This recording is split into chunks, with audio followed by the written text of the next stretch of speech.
Berjumpa lagi bersama saya, Asti, dan teman saya. Dan saya Ella. Jika sekarang kalian sedang belajar materi sistem reproduksi pada manusia, pastinya kalian pernah mendengar istilah fertilisasi atau biasa yang dikenal dengan pembuahan. Pertanyaannya, bagaimanakah proses pembuahan itu bisa terjadi pada tubuh manusia? Saat ini kita akan membahasnya.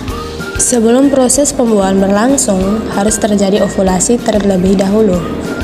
Ovulasi yaitu keluarnya sel telur dari ovarium atau yang dikenal dengan induk telur yang normalnya terjadi setiap bulan di dalam ovarium wanita yang menghasilkan banyak sel telur. Namun, dalam setiap bulannya ada satu sel telur yang berbeda dalam sebuah kantom yang dikenal sebagai folikel yang dipersiapkan untuk menjadi matang. Setelah matang, sel telur akan keluar dari folikel sehingga terjadilah ovulasi. Sel telur yang berada di tuba Fallopi akan perlahan menuju rahim.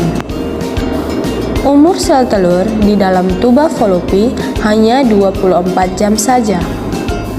Sehingga apabila tidak ada sperma yang membuahinya, maka ia akan mati. Maka kehamilan tidak akan terjadi setelah sel telur meninggalkan folikel. Folikel di dalam ovarium kemudian berkembang menjadi corpus lutea. Corpus lutea ini akan menghasilkan hormon progesteron yang bertugas menebalkan lapisan dinding rahim dengan nutrisi dan aliran darah sehingga siap sebagai rumah bagi sel telur yang sudah dibuahi. Jutaan sperma yang dihasilkan sekali dalam ejakulasi sesaat. Setelah sperma yang masuk dalam mulut rahim, sel sperma bergerak menuju rahim untuk mencari sel telur yang matang dan siap untuk dibuahi. Dari jutaan sperma yang dipancarkan, hanya beberapa yang dapat bertahan hidup mencapai induk telur dan hanya satu yang dapat mencapai dan hidup dalam induk telur.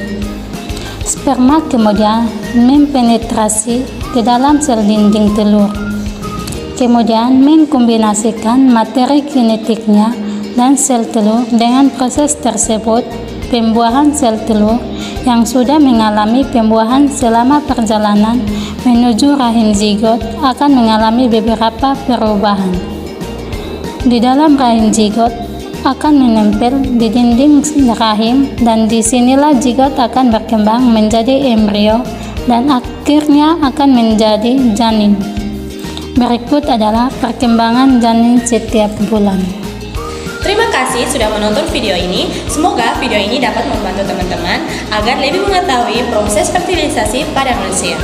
Dan tentunya membantu teman-teman semua yang saat ini sedang belajar dari rumah.